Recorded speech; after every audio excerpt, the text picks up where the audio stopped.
Muy buenas tardes a todos y a todas. Bienvenidos y bienvenidas a esta nueva visita virtual.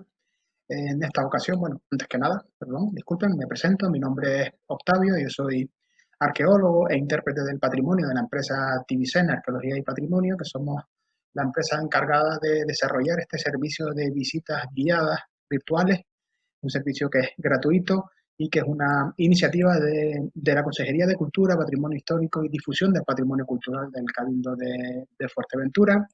Así que desde aquí, lo primero, le damos las gracias a ustedes por estar tras de las pantallas, atentos a todo lo que pueda ocurrir durante esta visita virtual y, por supuesto, gracias al Cabildo por confiar en nosotros a la hora de ejecutar este novedoso servicio de visitas guiadas que nace un poco ante las dificultades que tenemos en la actualidad a la hora de realizar visitas presenciales y, en definitiva, a la hora de realizar las labores de difusión del patrimonio bajo el convencimiento que tiene tanto el Cabildo y nosotros compartimos, sin duda, de que aquello que se conoce, aquello que no se conoce no se puede conservar. Así que ese es el principal objetivo de estas visitas virtuales, dar a conocer, difundir el patrimonio, en este caso el patrimonio arqueológico, con el objetivo de que se pueda conservar y que las generaciones futuras puedan disfrutarlo, cuanto menos, de la misma manera, de la misma forma que lo vamos a poder disfrutar nosotros ahora desde la distancia. Bueno, la visita de hoy está relacionada tanto con las formas de vida, los modos y los medios de vida, es decir, el hábitat y la economía de los majos. Vamos a visitar de forma virtual dos yacimientos arqueológicos, los ven aquí en la zona sureste de la isla de Fuerteventura, aproximadamente sur-sureste. Son los yacimientos de Atalayita y del Valle de la Cueva. Aquí lo ven, ambos se encuentran en el corazón o insertos dentro de un espacio natural protegido, disculpe. Concretamente, pues dos monumentos naturales, tanto del Malpaís Grande como de los Cuchillos del Vigán, y en ambos casos nos encontramos ante dos espacios o dos yacimientos arqueológicos, dos poblados que se van a insertar en sendos malpaíses. Así que eso es lo que vamos a hacer a lo largo de esta visita, ¿no? Vamos a visitar esos dos yacimientos arqueológicos. Para ello me voy a basar en estas imágenes 360 que están viendo ahora, también en algún vídeo y, por supuesto, en fotografías. Y al final de la visita, después de haber visitado estos dos poblados, al final de la visita, pues pueden hacer todas las preguntas que quieran a través del chat. Yo les avisaré para que puedan escribir a través del chat y intentaré solucionar en la medida de lo posible todas aquellas dudas que les hayan surgido a lo largo del desarrollo de esta visita. Así que, si les parece, bueno, antes de nada, básicamente lo que vamos a hacer son visitar dos yacimientos arqueológicos. El primero, en el pueblo de la Atalayita, disculpen, nos vamos a centrar en el hábitat, en las formas de hábitat de los majos. Y en este segundo yacimiento, que es el que están viendo ahora mismo, del Valle de la Cueva, nos vamos a centrar en la economía, es decir, en cómo se ganaban la vida y qué comían los majos, esos primeros habitantes de la isla de Fuerteventura. Así que, sin más, después de estos preámbulos, nos dirigimos hacia el primer yacimiento arqueológico. Notamos un salto gracias a las ventajas de esta visita virtual, es un simple saltito, avanzamos un poco, subimos hacia el norte para dirigirnos a este poblado de la Atalayita que están viendo en imagen. Bueno, el poblado de la Atalayita va a recibir su nombre de esta montaña, esta pequeña montaña, de ahí lo de Atalayita, son apenas 220, 222 metros, si no me equivoco, de montañita, que es la que le va a dar nombre al yacimiento, aunque las primeras menciones acerca de este yacimiento arqueológico lo conocen con el nombre del Saladillo, que también es un topónimo típico de esta zona. Quizás, si no lo conocen con el nombre de poblado de la Talayita, o del Malpaís, o dentro del Malpaís Grande, como les decía antes, seguramente les sonará más el Valle del Pozo Negro. Y es que este yacimiento arqueológico se encuentra inmerso dentro de ese Valle de Pozo Negro, y quizás por todos más conocidos. Pero antes de entrar al yacimiento arqueológico, quiero aprovechar para mostrarles una imagen a vista de pájaro para decirles que un poco matizar que efectivamente, como les decía al principio, este poblado de la Talayita se encuentra casi en el límite norte del monumento natural del Malpaís Grande. Son aproximadamente más de 20 kilómetros cuadrados de esta inmensa colada de lavas tipo AA, que en Canarias denominamos Malpaís, este campo de lavas o esta enorme colada lávica va a proceder de cuatro fuentes principales. Esas cuatro fuentes principales son la Calderilla, la Caldera de Arrabales, la Laguna y la montaña de Liria. Se van a ser los principales centros eruptivos que, entre comillas, van a alimentar y van a generar este enorme Malpaís que los magos van a utilizar para insertar en él un enorme poblado de unas dimensiones impresionantes, como estamos viendo en estas imágenes desde lo alto del yacimiento. Decirles además que este yacimiento, el poblado de la Talayita, junto con la Cueva Villaverde, podemos decir que son los que inauguran la arqueología moderna en Fuerteventura. Son las primeras excavaciones sistemáticas y con una metodología moderna que se van a realizar en Fuerteventura después de prácticamente medio siglo de intervenciones arqueológicas realizadas sobre todo por eruditos de la zona sin una metodología arqueológica, una metodología científica clara. Esto no va a ser exclusivo de Fuerteventura, esto va a ocurrir en toda Canarias a partir de la década de los 70, sobre todo de los 80, cuando va a llegar a Canarias la arqueología moderna. Y Fuerteventura, en ese sentido, desgraciadamente, no es una excepción. Este poblado de la Talayita, como también la Cueva Villaverde, son bienes de interés cultural, que son la máxima figura, como son arqueológicas, la máxima figura de protección del patrimonio arqueológico de la legislación canaria.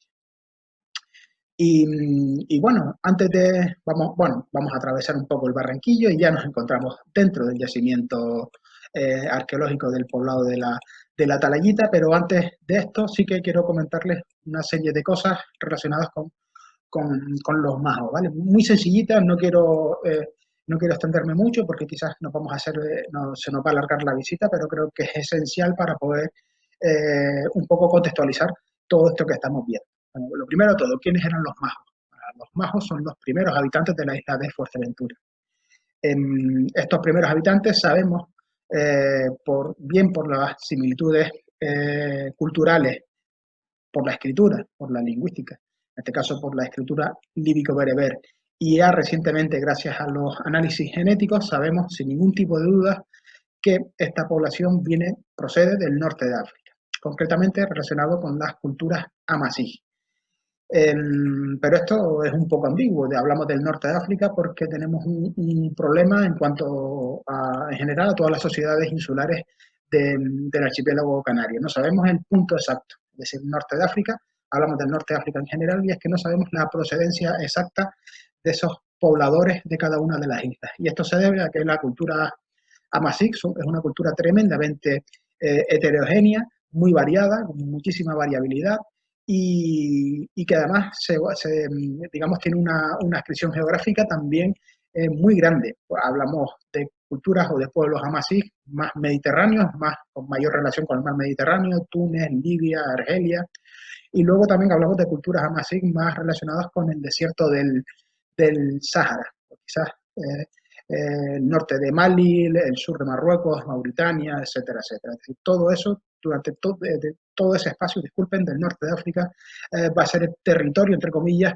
de estas culturas amasí. Es por eso, por lo que no podemos decir mucho más allá de que provienen del norte de África. Otra pregunta importante es ¿cuándo?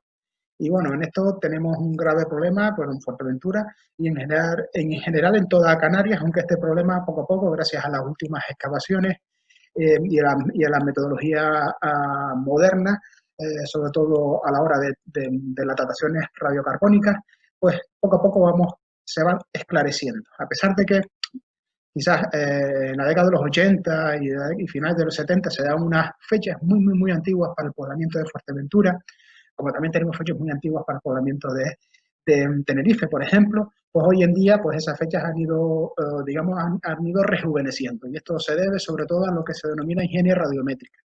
Es decir, hay muchas dataciones que están realizadas sobre materiales que quizás no son los óptimos para obtener dataciones, perdón, fiables, y sobre todo, lo más importante, sin una metodología científica correcta.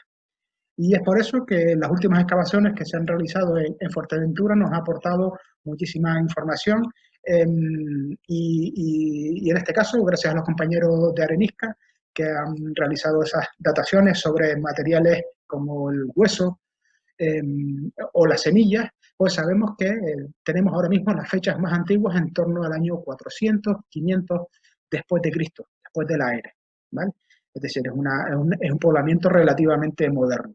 Pero es que esas son las fechas que tenemos. Obviamente, probablemente, bueno, probablemente no, esas son fechas de poblados que ya están completamente estables. Es decir, que la población, las poblaciones que vienen del norte de África ya se establecieron en Fuerteventura y dejaron esas huellas, esos rastros que hoy nosotros hemos podido recuperar. Seguramente el poblamiento es anterior, lo que no sabemos es cuánto. Desde el punto de vista científico y digamos, poniendo la mano en el fuego, solo podemos acercarnos hacia el año 400 hasta el año 400 después de Cristo, a pesar de que existe un consenso entre historiadores, disculpen, y se habla de que en torno al año cero, pues prácticamente todas las islas del archipiélago canario estaban plenamente pobladas. También sabemos, gracias también nuevamente a los análisis genéticos, que la isla de Fuerteventura se dan dos grandes oleadas de poblamiento. Una primera oleada, probablemente en torno a ese año cero, y una segunda oleada más reciente. Y esto lo hemos podido rastrear, como les digo, gracias a los análisis genéticos. Y cuando hablamos de grandes oleadas, hablamos de grandes contingentes de población. Algunos arqueólogos hablan de que no solo en Fuerteventura, sino en todas las islas es muy probable que existiera un goteo casi permanente de población, pero no hablamos de grandes contingentes poblacionales, sino hablamos de, pues, casi que muy similar a lo que vemos hoy en día con las pateras, ¿no? La llegada de dos, tres familias, etcétera. Pero bueno, esto obviamente desde el punto de vista científico tampoco lo podemos comprobar. En fin, en definitiva, que esos son digamos, los elementos muy generales que podemos hablar a la hora de Fuerteventura, en torno al año 400 después de Cristo, seguro, probablemente anterior, y seguro del norte de África, seguro relacionado con las culturas amasí, pero el punto exacto no lo conocemos, ¿vale? Son más dudas que respuestas las que podemos ofrecer con respecto a esas cuestiones tan generales. Bueno, una vez contextualizado, sabiendo quiénes eran los majos, vamos a hablar del modo de vida, cómo vivían, ¿vale? Y quizás a todos, cuando hablamos del modo de vida, quizás a todos nos viene en la mente ese término tan conocido de casas hondas, ¿vale? Y es precisamente lo que estamos viendo ahora mismo. Podemos hablar de que en este poblado de la Talayita, en la que hay aproximadamente más de 100 estructuras habitacionales, podemos resumir esas 100 estructuras habitacionales aproximadamente en dos formas o dos tipos. Y uno de esos tipos es el que estamos viendo ahora. Podemos hablar del tipo simple, si quieren, o el tipo 1, más sencillo, ¿vale? Este nombre me lo estoy inventando, pero es para que nos entendamos nosotros, no se llaman así, quiero decir, ¿vale? Pues bueno, aquí estamos viendo desde el exterior esta casa del tipo 1, vemos cómo son casas relativamente pequeñas. Vamos a dar un saltito y nos vamos a meter ya, digamos, en esta pequeña antesala de estas viviendas o de estas casas hondas. ¿Por qué se llaman casas hondas? Vamos a empezar por ahí. Bueno, pues creo que queda meridianamente claro si lo vemos desde aquí. Ven que hay dos escalones, ¿cierto?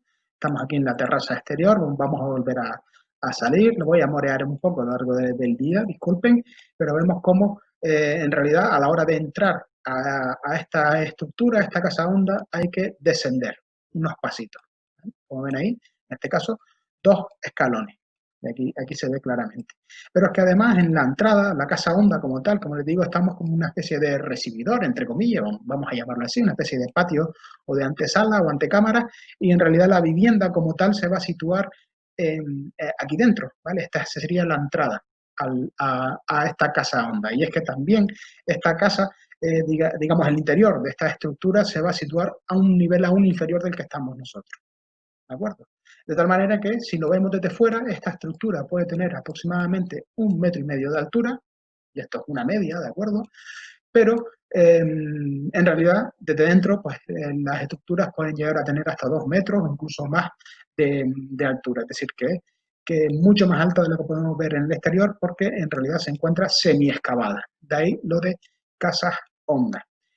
Otra de las características es que no se utiliza argamasa, no se utiliza ningún tipo de pasta para unir las piedras, y aquí voy a hacer un poco de zoom para continuar mareándoles y para que vean precisamente que no existe ningún tipo de pasta, ningún tipo de argamasa como nosotros, que utilizamos ese cemento para unir los bloques, pues en este caso los majos no utilizaban ningún tipo de argamasa. Y fíjense también otra de las características es que cuanto más nos vayamos acercando al suelo, a la superficie, que además no existía, no hay cimentación, sino se van a levantar directamente sobre la tierra, ¿vale? Pues cuanto más bajo, el tamaño de las piedras son mucho mayores, y lo mismo en la entrada.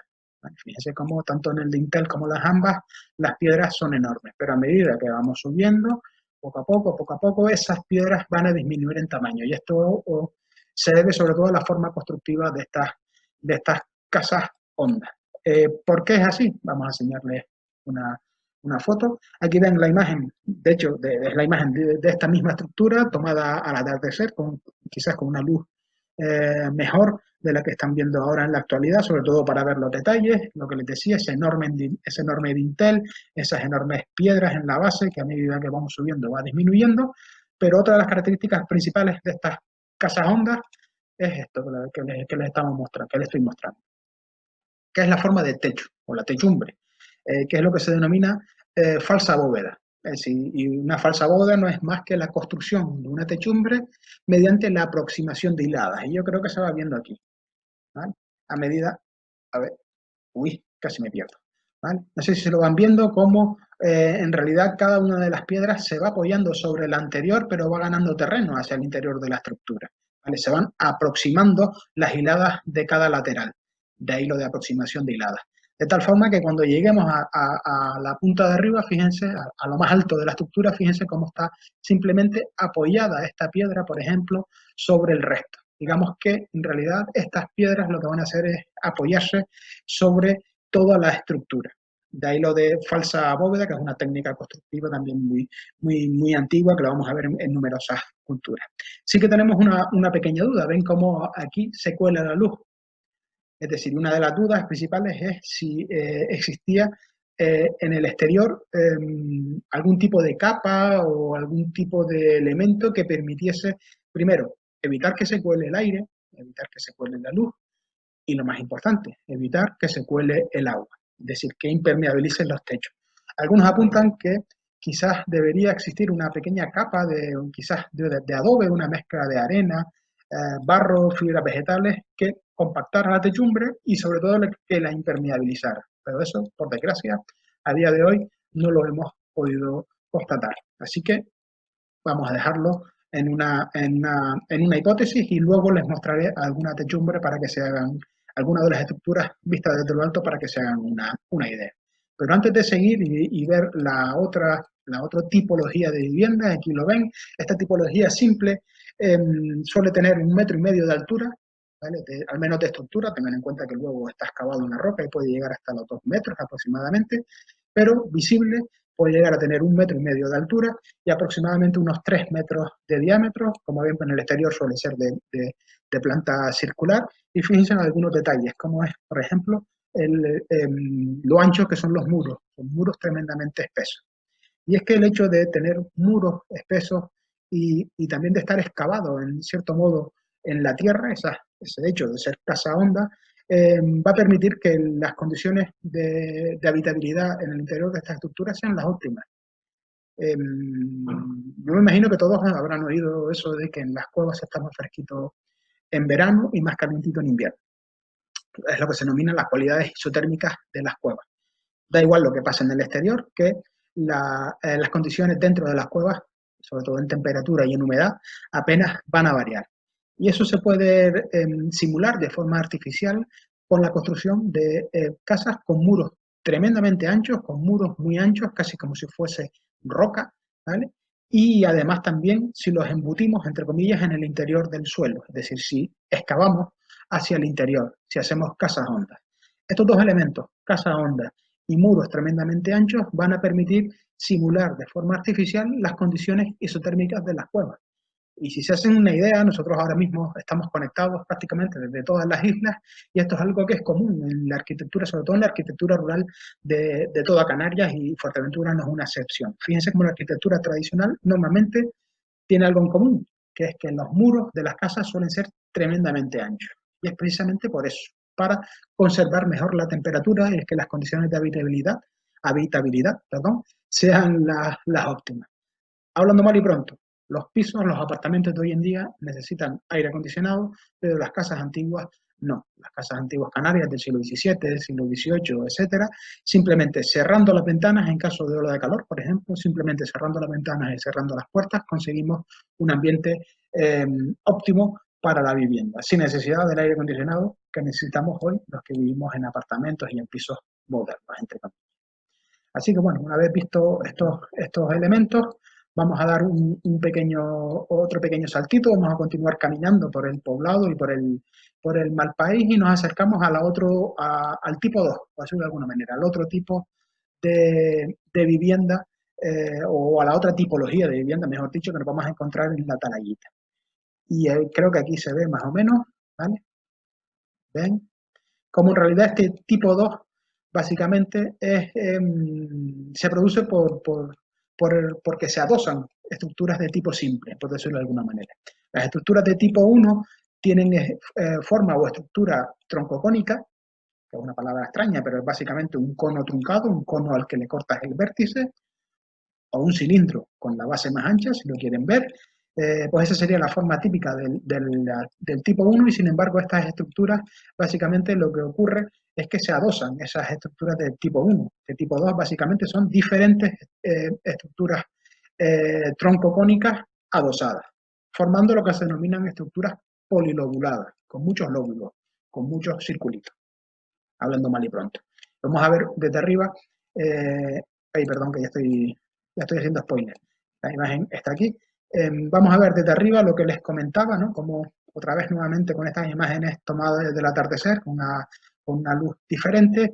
Fíjense cómo tenemos exactamente esta es la misma estructura la que les estoy mostrando. Y fíjense cómo todas estas entradas, todos estos accesos están dando, como vemos aquí, hacia el mismo lugar, esta especie de patio, recibidor, alcoba, llámenlo, llámenlo como quiera. Todas están dando hacia ese mismo lugar. Y fíjense lo que les hablaba del techo, ¿vale? Vemos como el techo, una vez realizada esa aproximación de hiladas, normalmente lo que se hace es rellenar con cascajos, es decir, rellenar con piedras más pequeñas, y aquí es donde nos surge la duda. Nos surge la duda así que si esta parte estaba sellada con esa argamasa o no, ¿vale?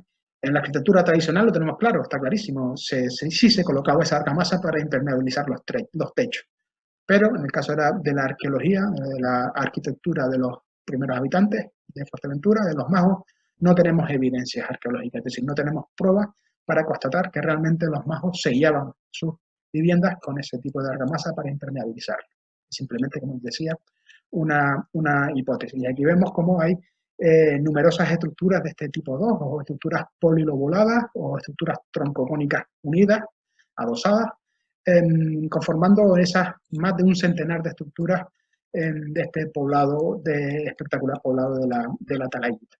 Otra cosa que me imagino que les resultará curioso, bueno, fíjense el tamaño, ya los cronistas, las fuentes etnohistóricas nos decían que los majos tenían casas muy pequeñas y que en esas casas apenas podían entrar dos personas al mismo tiempo. Aquí vemos como efectivamente las entradas son tremendas, los accesos son tremendamente pequeños. Luego veremos una foto desde el interior desde la entrada de una de estas estructuras. Y lo que les comentaba, una de las características principales es el tamaño enorme tanto de los dinteles como de las jambas. En condiciones normales, los bajos lo que hacían es recuperar digamos, aprovechar las piedras del entorno de este Malpaís. Tengan en cuenta que este Malpaís es un espacio completamente improductivo. Si es un espacio que no se puede aprovechar para la ganadería, es decir, no hay pastos, aquí no crecen pastos, o al menos no crece pasto al nivel suficiente como para poder mantener a una cabaña ganadera muy grande.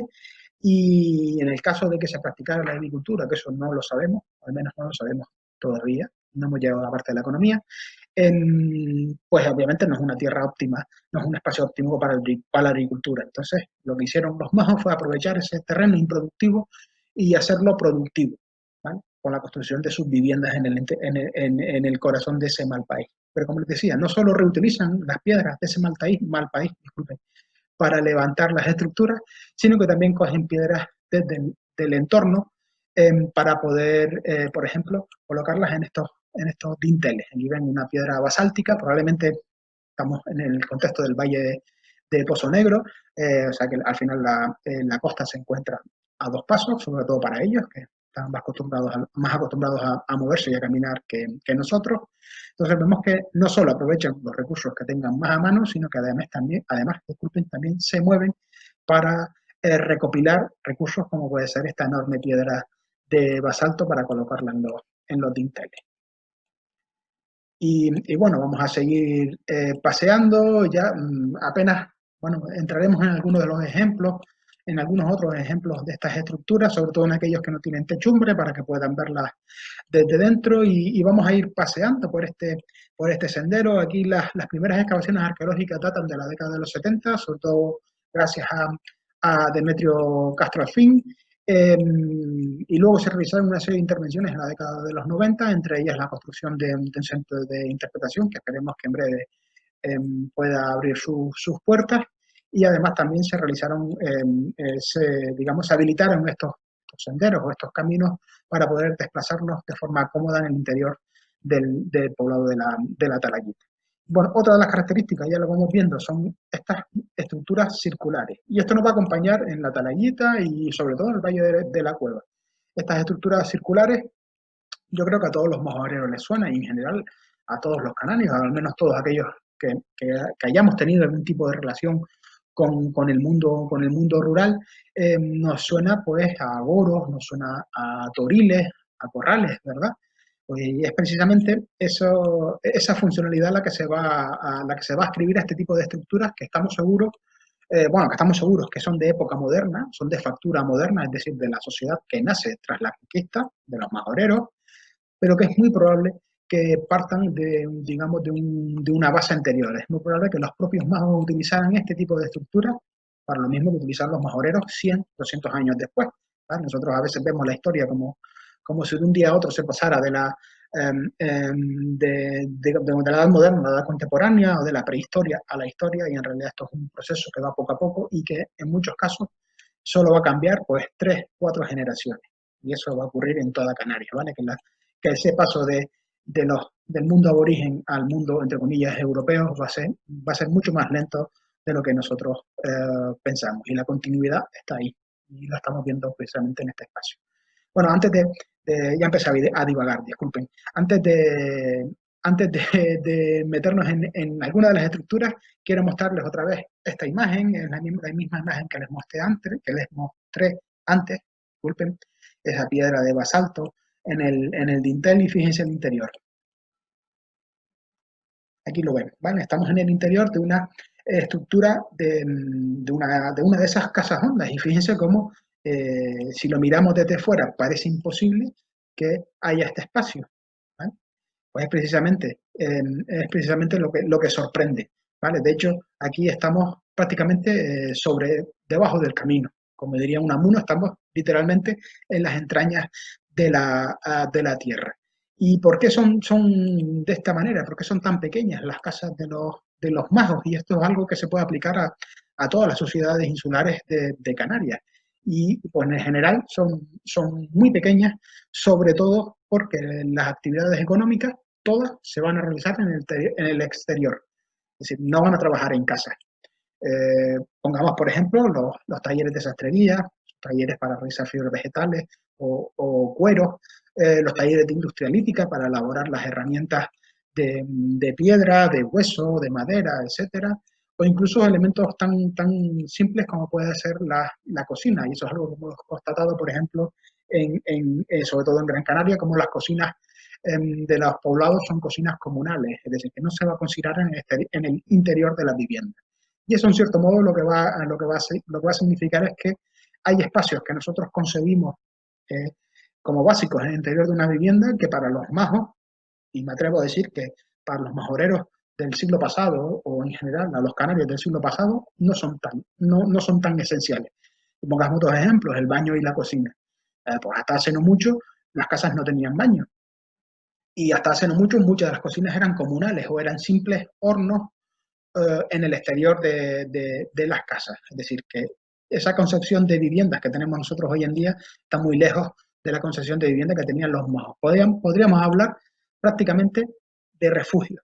¿Vale? Cuando digo refugio no estoy hablando de que sean poblaciones nómadas que se vayan a mover por toda la isla, sino me refiero a que literalmente son espacios que se van a utilizar. Vean, estamos en el interior de una de esas casas hondas que ha perdido el techo, ¿vale? Ya no existe esa falsa bóveda, pues se van a utilizar pues, básicamente para la noche, para dormir. El resto de las actividades económicas y el resto de las actividades en general, el día a día de los majos se va a realizar en el exterior de este tipo de estructuras. Y es por eso porque son tan pequeñas. O sea, las casas son para ir a dormir y poco más.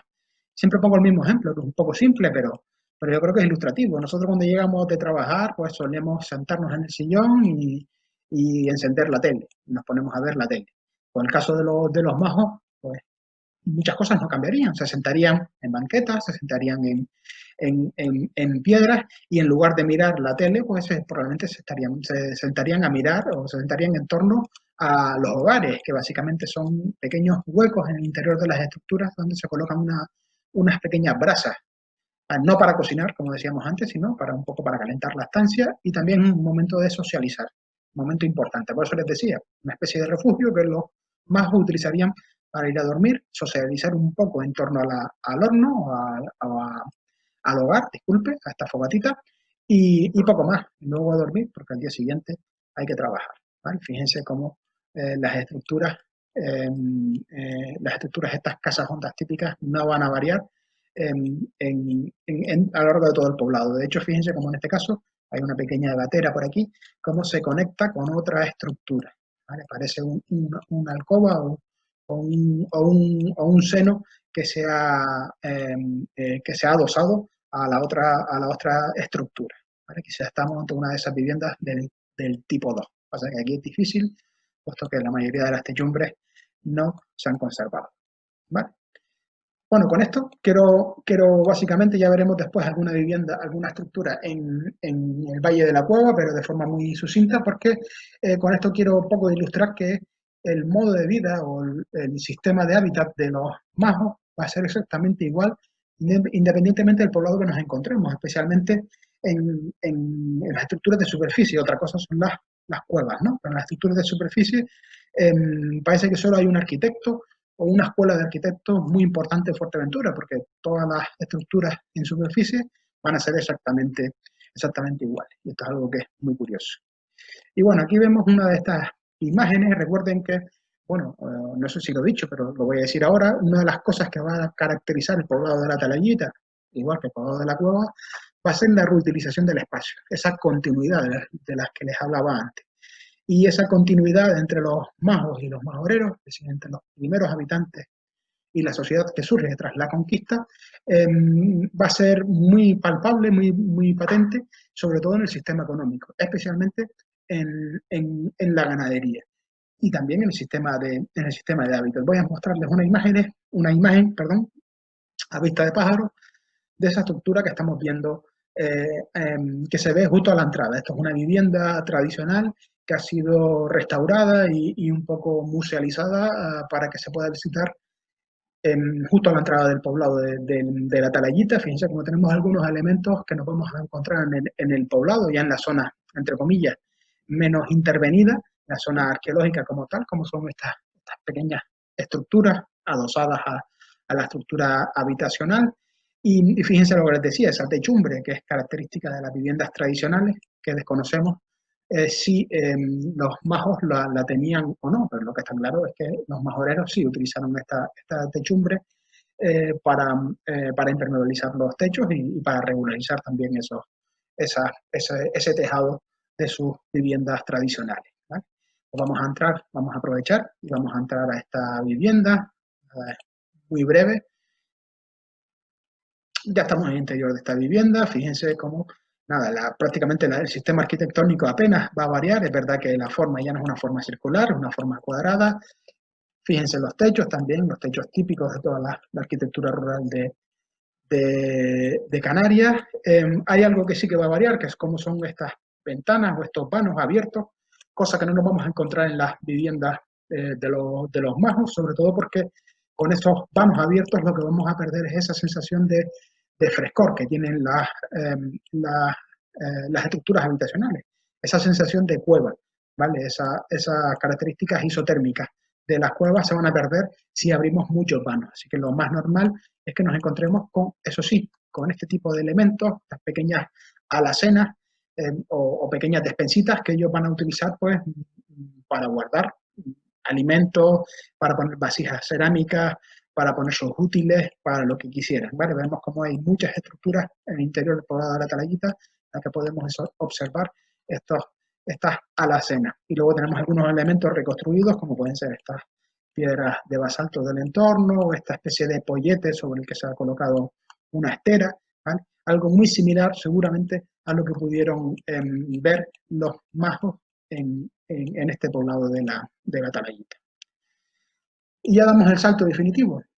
El salto definitivo a esa otra estructura que veíamos al entrar del poblado. Veíamos a la izquierda una estructura, la estructura que acabamos de ver, acabamos de explicar, esa vivienda tradicional, y luego a la derecha, según entramos, vemos esta enorme estructura circular que también vimos antes, ¿vale? Una especie de goro, corral, toril, ¿vale? En general, una estructura destinada a la ganadería, ¿vale? Sobre todo a mantener el ganado estabulado o al menos controlado, no sabemos si durante todo el día o simplemente durante la noche. Son estructuras, fíjense cómo esta es una estructura, esta que están viendo en imagen es la misma de la que están viendo desde el cielo es la misma que estamos viendo en la imagen 360, fíjense cómo tiene además dos pequeños anexos, dos estructuras anexas, fíjense un tamaño que la verdad que es imponente, y lo mismo que les decía antes, yo en este caso, más que que en el anterior, que también se ve claramente como es una estructura reutilizada, ¿vale? Reutilizada seguramente por esos majoreros que se van a dedicar a la ganadería, pues no sabemos si 100, 200 años, o quizás 20 años después de la conquista, eso no lo sabemos. Pero sí es verdad que tiene toda la pinta de ser un espacio reutilizado y muy probablemente con la misma funcionalidad. Y esto es importante, ¿vale? Lo que les decía, ¿vale? Quizás esa continuidad en los sistemas, sobre todo en el sistema económico, no somos conscientes de qué nivel de continuidad puede haber en las sociedades insulares, en todas, sobre todo cuando hablamos de ganadería y de agricultura. Y piensen en una cosa, la mayoría de las palabras que se han conservado intactas del mundo aborigen están relacionados precisamente bien con la agricultura, pero sobre todo con la ganadería. O piensen en eso. Goro, baifo, gofio, ¿vale? Muchas de las palabras están relacionadas con el mundo de la economía, el mundo agrícola y ganadero. Y eso, sin duda, es síntoma de la continuidad en el modo de vida. Las cosas no cambiaron, cambiaron los nombres, pero en general las cosas se van a mantener en la mayoría de los casos. Bueno, les muestro esta imagen porque no deja de ser curiosa. Fíjense cómo a la izquierda tenemos una estructura, bueno, parcialmente, tenemos una estructura rectangular y a la derecha tenemos otro de esos espacios que podríamos denominar goros, corrales o toriles. Y es exactamente la misma estructura que vemos que veíamos al interior a la entrada de este poblado. Entonces, si recuerdan la primera imagen que vimos, vamos a dar un saltito. En la primera imagen que vimos, fíjense que tenemos a la izquierda una arquitectura, una casa tradicional, y a la derecha este pequeño goro. Fíjense cómo eso es una estructura que se va a repetir a lo largo de todo el poblado de la Talayita, sobre todo con estos espacios reutilizados por los majoreros después de la conquista. Vemos cómo hay una arquitectura, realmente una estructura doméstica ya parcialmente derruida y justo enfrente este goro o corral para estabular al ganado. ¿Vale? Y esto está un poquitín, sí, dejando el mar a nuestra espalda, subiendo dentro todavía de los límites del yacimiento arqueológico de la Talayita. ¿Vale? Y bueno, quizás ya va tocando hora de cambiar Ya va siendo hora de cambiar de yacimiento y la magia de las rutas virtuales tiene esto. Ya avanzamos unos kilómetros simplemente a golpe de clic y nos situamos en el Valle de la Cueva o Valle de los Toneles, como también es conocido este espacio, sobre todo por la playa, por la bahía de los Toneles. Vamos a ponerles otra vez una nueva imagen porque nos encontramos también dentro de un espacio natural protegido, nuevamente un campo de lava, un mal país, como denominamos aquí en Canarias, en este caso procedente de una única fuente eruptiva, en este caso el volcán de Jacomar, es un mal país que se va a encontrar completamente encajado, ¿vale? Un fondo de barranco muy amplio, pero que se va a encontrar encajado entre las dos enormes lomas que vemos tanto a derecha como a izquierda, y si por algo se va a caracterizar el Valle de la Cueva, si la Talayita tenía pues aproximadamente unas 100 estructuras habitacionales, pues el Valle de la Cueva se va a caracterizar por las estructuras circulares, por esas estructuras que tradicionalmente se han adscrito al mundo de la ganadería. Aquí en esta imagen creo que queda claro el enorme campo de lava, el espectacular paisaje volcánico de este espacio natural protegido de Cuchillos del Vigan, que es donde se encuentra este valle de la Cueva, ¿vale? Pues bueno, si les parece, una vez visto un poco el entorno, vamos a dar una vueltita, vamos a seguir mareándoles para que se fijen este lugar que aparentemente es tan inhóspito, ¿vale? Y recuerden lo que les decía, ¿no? Que en cierto modo es un espacio prácticamente que no se puede aprovechar, un espacio improductivo, pero que los majos le sacaron todo el rendimiento del mundo, construyendo aquí sus grandes poblados. Y bueno, ya estamos ya otra vez con los pies en la tierra, estamos en pleno cauce del barranco, rodeado de todo este mal país, y vamos a acercarnos a una de esas estructuras circulares que son tremendamente espectaculares. Vemos como aquí el sustrato arenoso sobre el que se asienta va a cambiar en cierto modo, ¿vale? Un sustrato más arenoso. También va a cambiar en cierto modo la arquitectura. Algunos hablan en Fuerteventura de arquitectura megalítica o de arquitectura ciclópea, casi no me sale. Y eso se debe sobre todo a la utilización de enormes piedras, como vemos, como esta que vemos aquí, ¿vale? Aquí la vemos en la imagen y aquí vemos la fotografía, quiero decir. Son piedras tremendamente grandes que a veces nos preguntamos cómo pudieron levantarlas, pero les aseguro que no eran superhombres. Bueno, que eran muy fuertes, más fuertes que yo, por ejemplo, eso seguro, pero al fin y al cabo tenemos que pensar en el trabajo colaborativo, ¿vale? Que esto probablemente no era levantado por una única persona, sino se necesitaban, disculpen, dos, tres personas, pues dos, tres personas utilizarían. Y fíjense cómo estamos nuevamente en estas enormes estructuras circulares. Vemos aquí al fondo una estructura habitacional, esa estructura de tipo troncocónica, ¿vale? Esa estructura simple, por decirlo de alguna manera. Vamos a dar un saltito, nos vamos a meter en el interior de la estructura. Y fíjense otra vez, un tamaño minúsculo, otra vez esas cateras que van a permitir movernos por el interior de las estructuras. Y no sé si se acuerdan de las viviendas de Poblado de la Talayita. Pues si no se acuerdan, no se preocupe, vamos para allá. Aquí estamos otra vez, esta es la vivienda que les mostré antes en el poblado de la Talayita, fíjense cómo el tamaño es mínimo, tendencia semicircular o circular, esas piedras enormes, no se utiliza argamasa, y si notamos otra vez el salto, volvemos al Valle de la Cueva, vemos que las condiciones no van a cambiar, lo que les decía, ¿vale? Independientemente del lugar en el que estemos, especialmente si nos encontramos en malpaíses, pues la estructura o la arquitectura apenas va a cambiar, ¿de acuerdo? Así que, pues, este es uno de esos ejemplos del Valle de la Cueva. Pero bueno, ¿por qué se llama Valle de la Cueva? Pues se lo voy a mostrar inmediatamente si logro darle clic. Aquí está.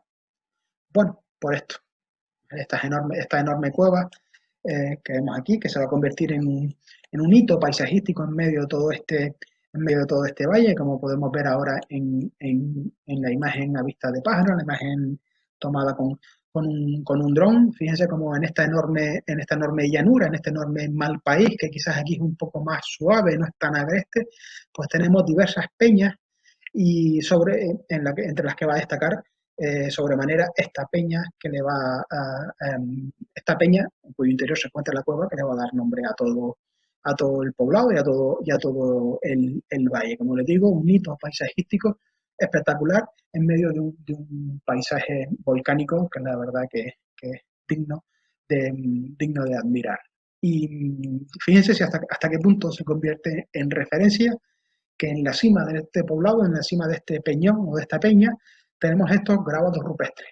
Son estas representaciones rupestres que vemos aquí, son básicamente grabados geométricos, se ve en ambas imágenes, ven que además son tamaños muy modestos, tenemos la escala de 10 centímetros un poco como referencia. En la mayoría de los casos lo que tenemos son reticulados, que llamamos los arqueólogos, ajedrezados para que nos entiendan, es decir, líneas circulares, disculpen, líneas horizontales y verticales que se cortan, ¿vale?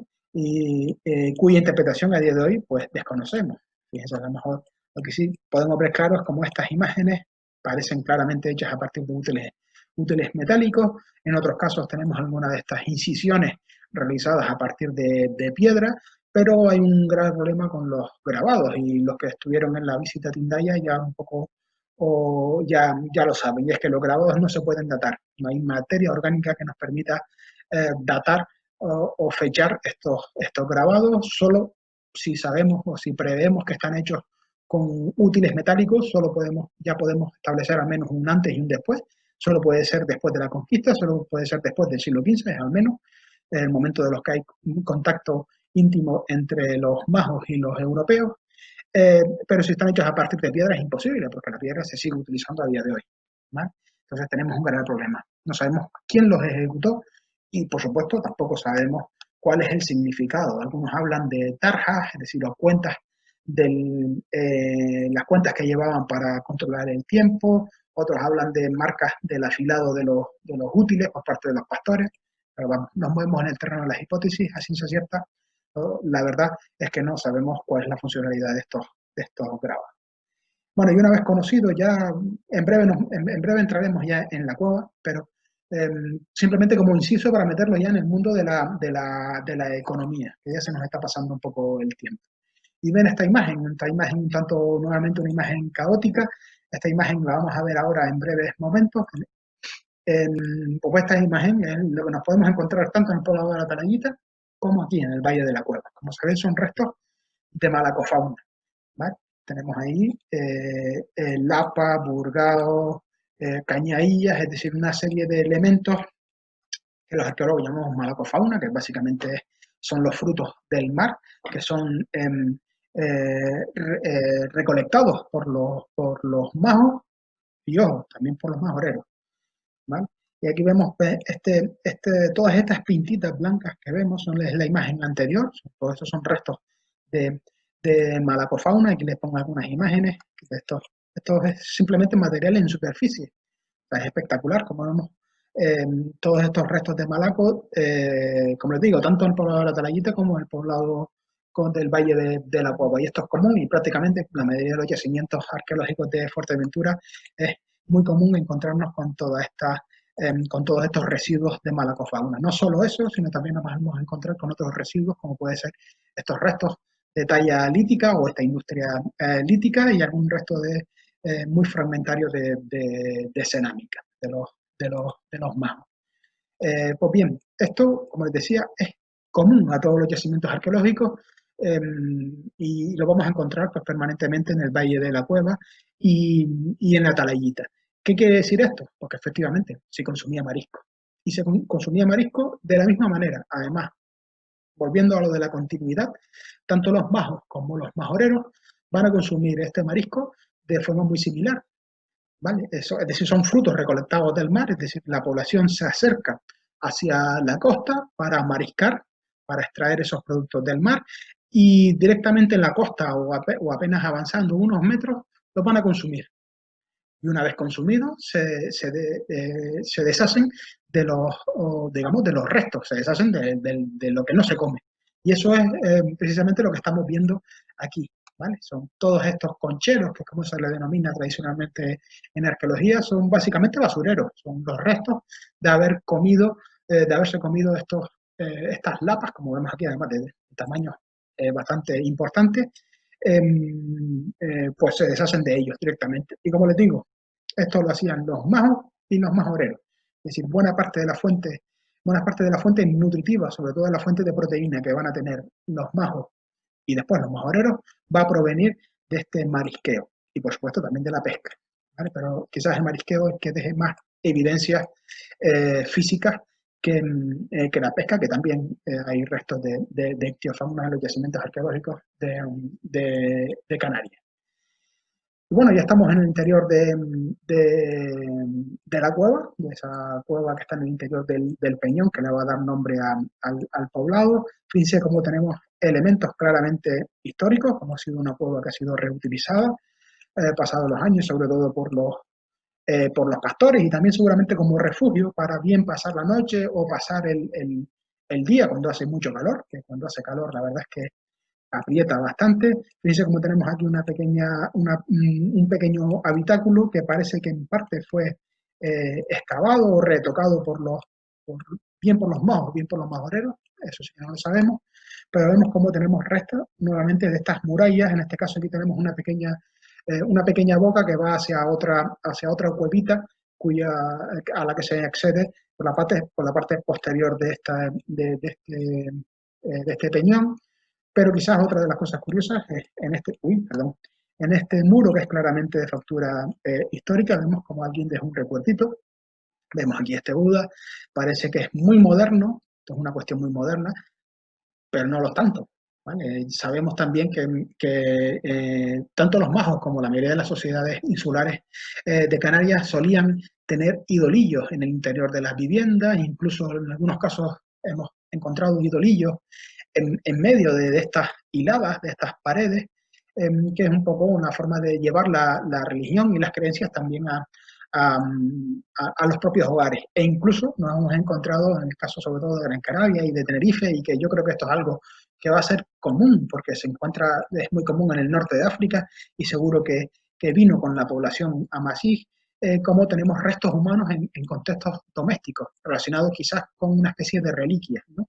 O recuerdos de los ancestros.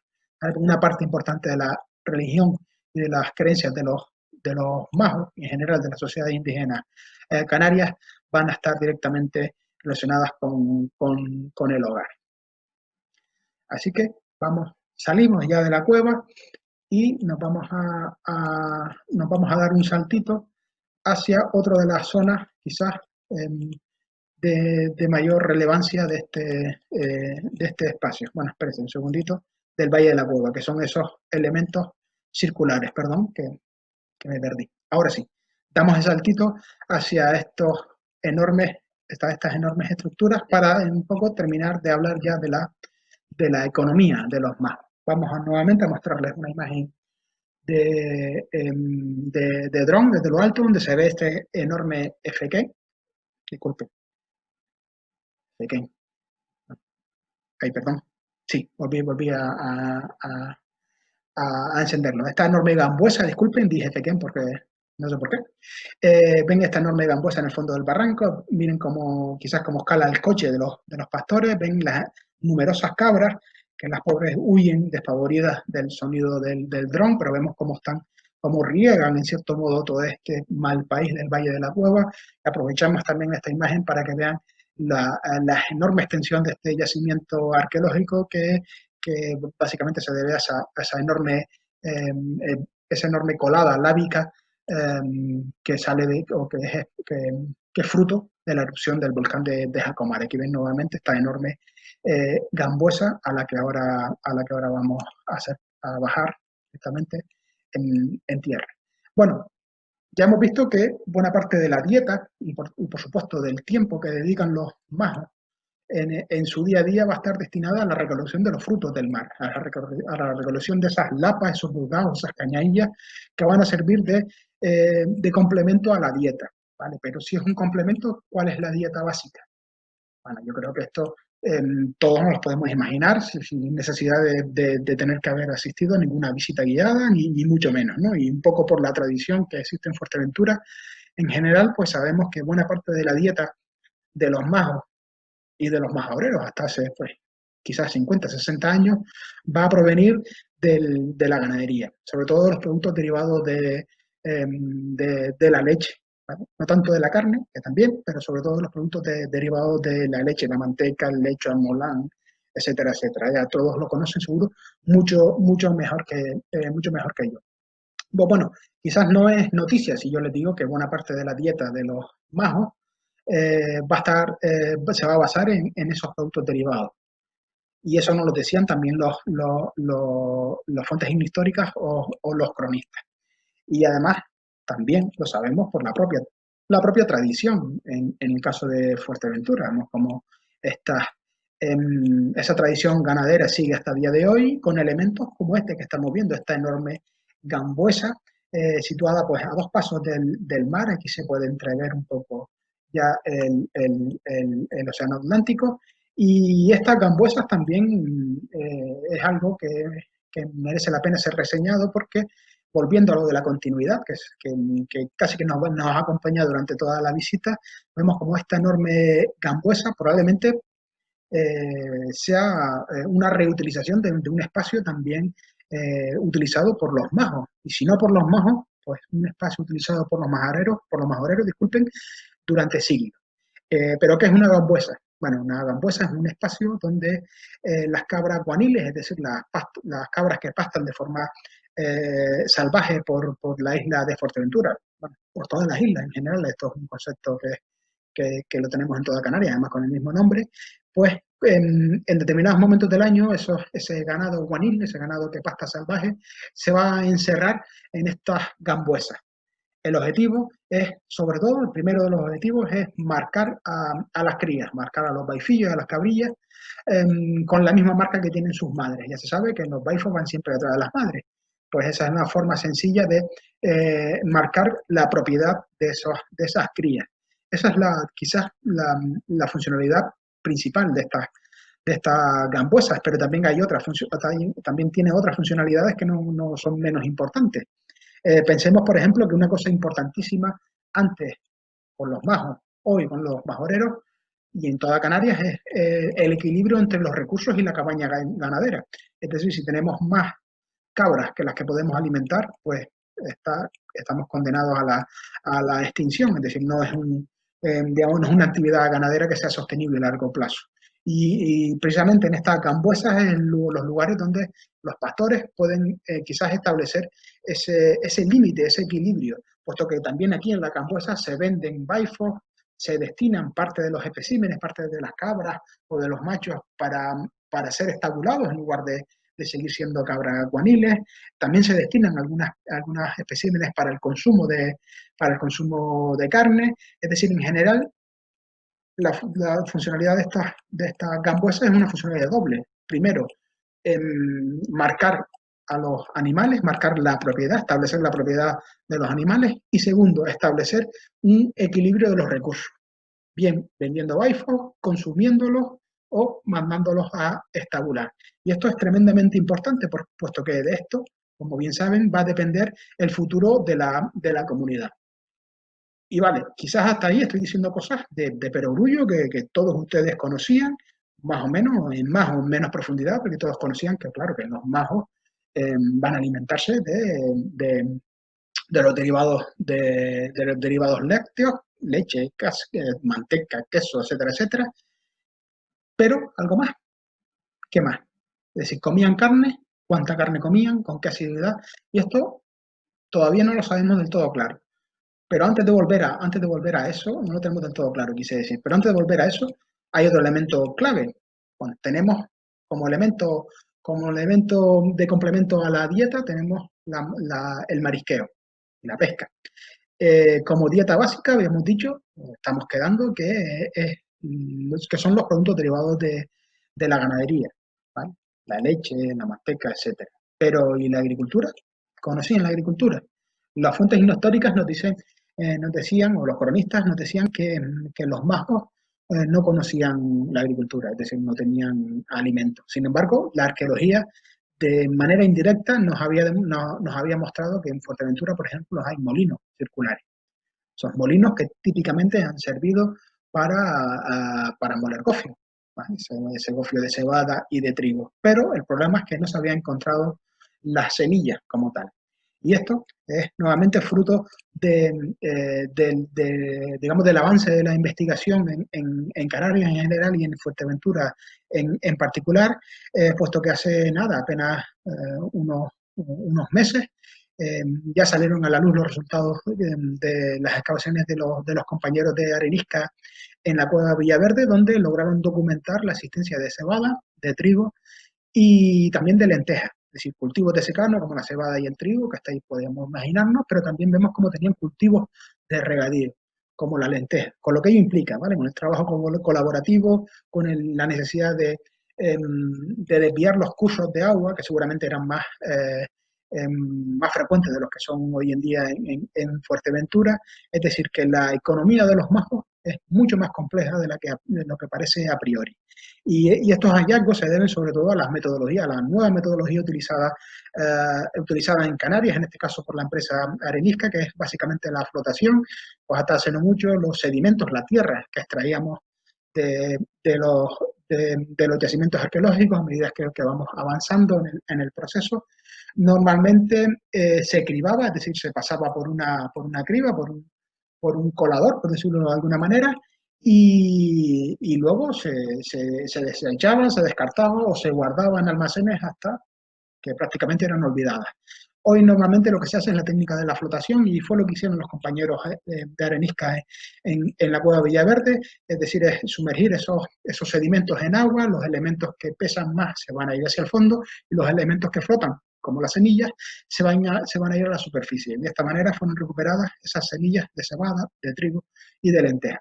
¿Cuál es el problema que tenemos? Que es que tenemos fechas, esas semillas fueron fechadas, son unos elementos que son bastante fiables para obtener dataciones absolutas y nos da nuevamente un arco entre los años 500 y años 900 aproximadamente.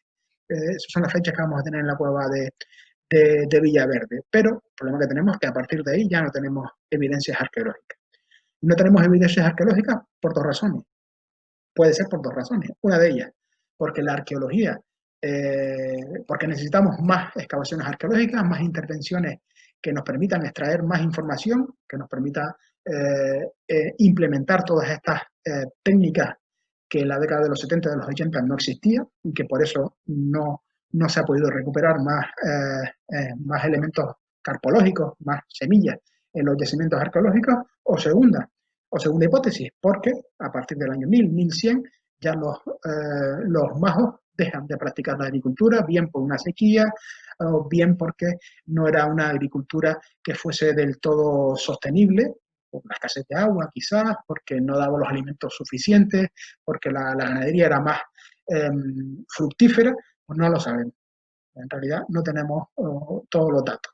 Otro gran problema que tenemos en Fuerteventura a la hora de establecer la economía, y esto es de Fuerteventura y de toda Canarias, pero especialmente es muy palpable en las islas de Fuerteventura y en las islas de Lanzarote también.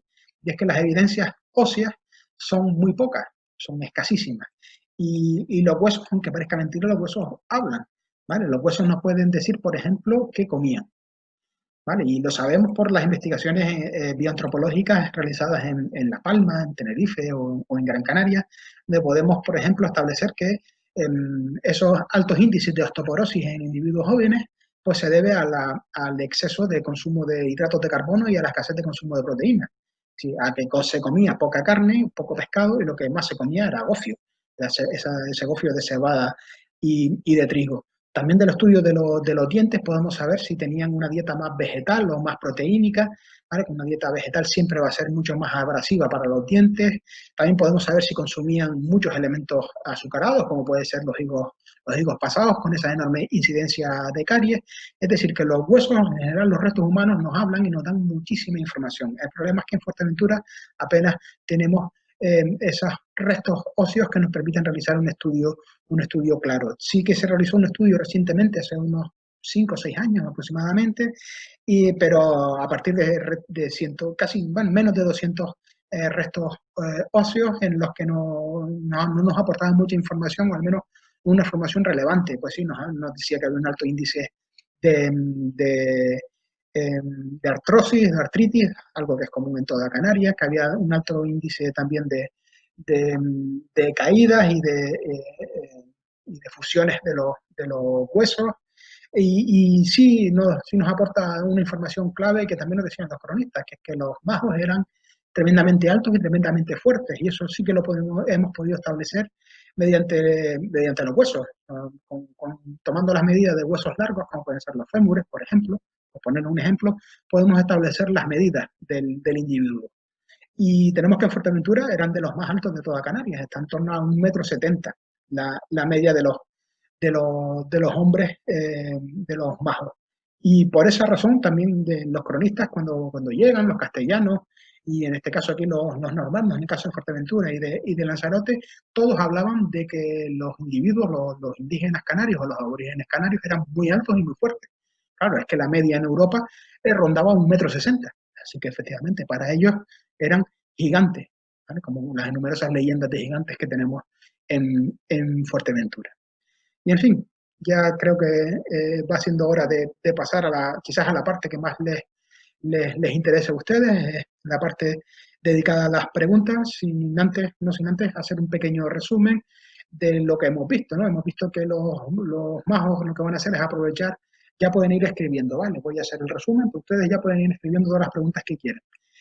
Pues hemos visto que básicamente los majos lo que van a hacer es aprovechar esos terrenos improductivos, que son los malpaíses, para establecer ahí sus viviendas, unas viviendas que normalmente suelen ser de tamaños reducidos, entre 3,5 m de las estructuras simples hasta 6 metros de diámetro en las estructuras más complejas o del tipo 2, como vimos antes.